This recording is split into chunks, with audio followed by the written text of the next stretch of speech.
Bijeli luk je veoma poznat po svojim blagodatima, pa se uvijek i obavezno nađe kao jedna od glavnih kultura koje sadimo u vrtu.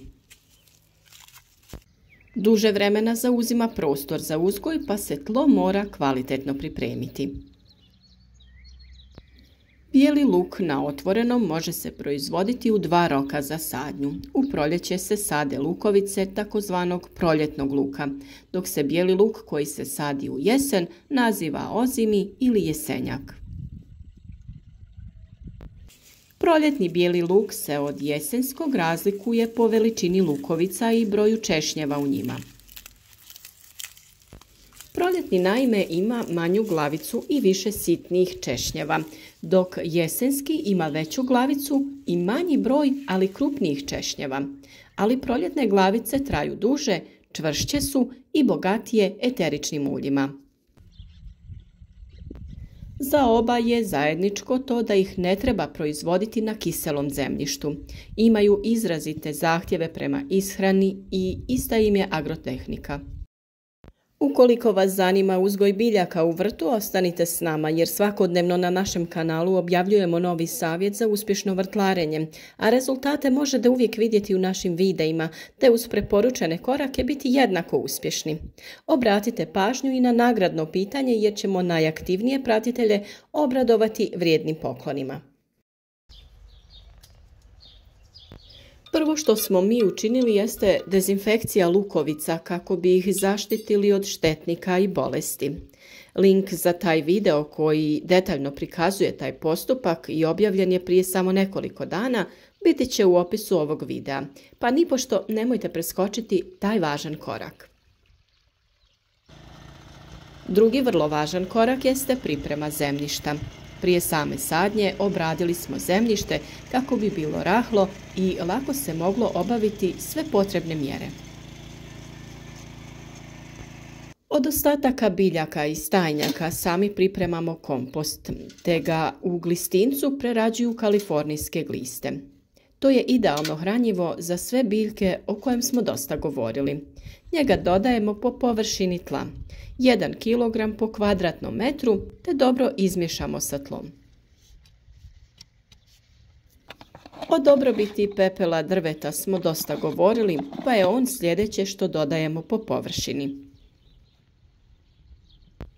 Posipamo otprilike 100 do 200 grama po metru kvadratnom, te ponovno izmiješamo sa grabljama ili sličnim alatom. Sadnja bijelog luka obavlja se što ranije, čim to vremenski uslovi dozvole, a za nju se koriste krupniji češnjevi. Najbitnije u tom poslu jeste da lukovica ili češanj budu ispravno postavljeni i to sa petom na dole i vršnim dijelom ka površini. Položaj može biti blago zakošen, ali nepoželjno je da se češanj posadi naopako ili skroz poprijeko, što se često dešava pri strojnoj sadnji. Pri ručnoj sadnji vrlo je važno da je zemlja rahla, kako biste malo zemlje nagrnuli oko same lukovice, te bi ona tako bila stabilna, da ne dođe do prevrtanja prilikom zagrtanja redova. Za reprodukciju se koriste lukovice iz redovne proizvodnje, to jest iz berbe od prošle godine, birajući one vanjske, krupnije, najzdravije lukovice. Bijeli luk je povrće koje vrlo dobro podnosi niske temperature, pa u kontinentalnim područjima ne strada čak ni tokom zime. On niče na temperaturi od 3 do 5 stepeni Celzijusa, a razvijena biljka je otporna na niske temperature čak i do -30 stepeni. Optimalna temperatura za rast je od 17 do 20 stepeni Celzijusa, a u fazi zriobe lukovice potrebne su temperature od 25 do 30 stepeni Celzijusa. Rana sadnja bijelog luka dobra je upravo iz tih razloga, jer će dozrijevanje luka biti gotovo prije onih previsokih ljetnih temperatura i suše.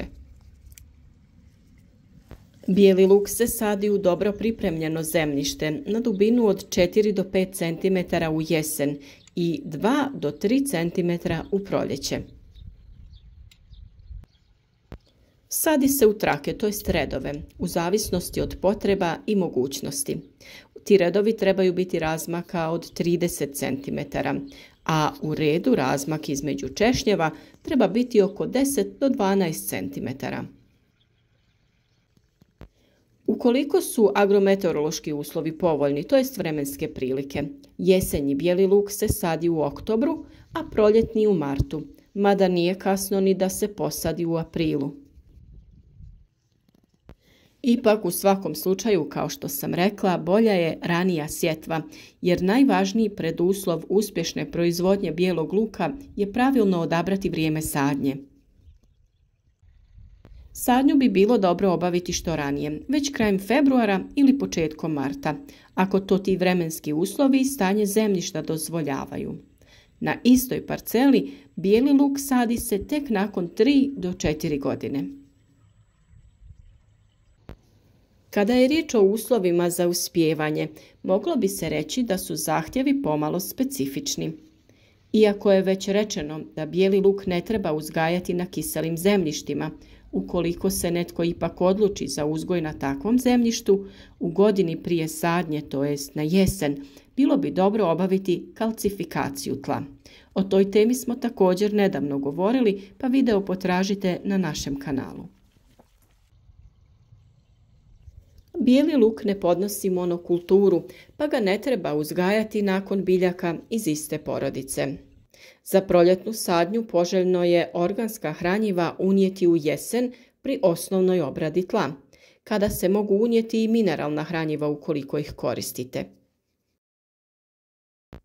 Bijeli luk traži plodno zemljište i lako dostupna hranjiva. Na siromašnom i nestrukturnom daje niske prinose. On inače dolazi na drugo mjesto u plodoredu poslije mahunarki, kupusa, pšenice, paradajza i paprike. Od kvalitete predsjetvene pripreme zavisi kvalitet sadnje i uspjeh cijele proizvodnje. Naime, bijeli luk ima povećane potrebe prema plodnosti zemljišta, a to znači i potrebe za hranjivima. Dugo se smatralo da bijeli luk ne treba prihranjivati organskim hranjivima, koja utječu na formiranje krupnih ali sočnih lukovica sa povećanim sadržajem vode, pa nisu pogodna za duže čuvanje jer se brže kvare.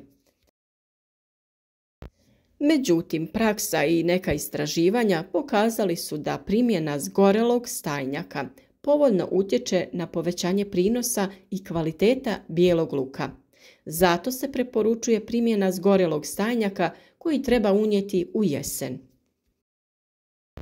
Zgoreli stajnjak inače smatra se stajnjakom koji je stajao duže od godinu dana.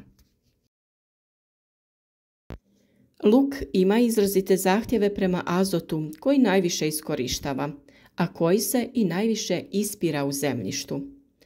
Opšte govoreći, za proizvodnju ove povrtlarske kulture potreban je odnos hranjiva 1:2:3 koji treba dati u osnovnoj obradi.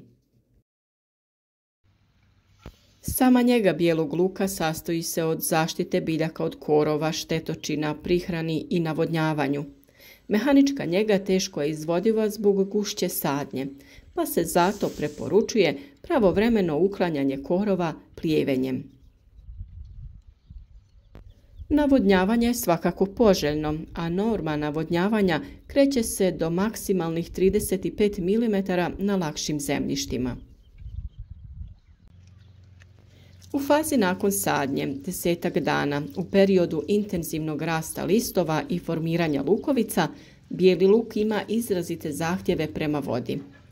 Navodnjavanje nije obavezna, ali je poželjna mjera, naročito u godinama sa malo padavina u maju i početkom mjeseca juna.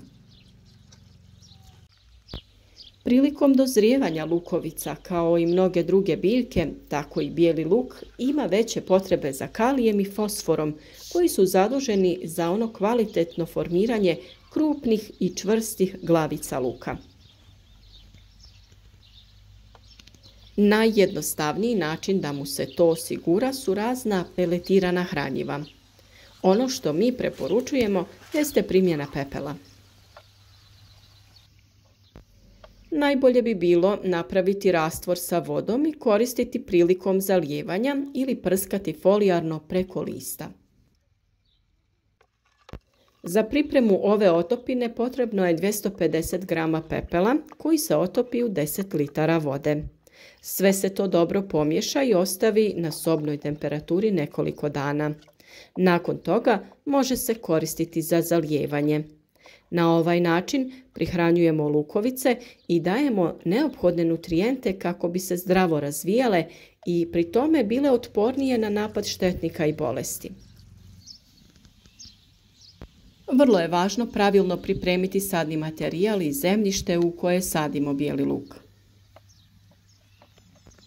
Jesenji bijeli luk vadi se u julu, a proljetni u augustu. Luk je spreman za vađenje kada se stablo povije, odnosno kada je 2/3 lista još uvijek zeleno.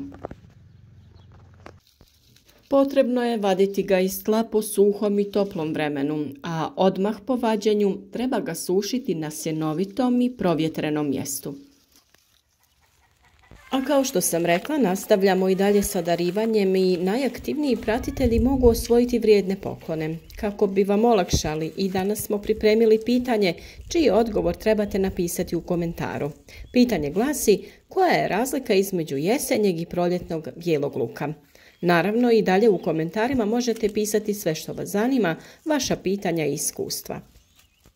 Mi se trudimo da sa vama podijelimo naše iskustvo sa prirodnim hranjivima i načinom uzgoja. Nadamo se da ćete i vi imati uspjeh u ovakvom radu. Naš trud podržite sa like ispod videa, podijelite ga sa prijateljima na društvenim mrežama kako bi i drugi imali koristi od naših savjeta.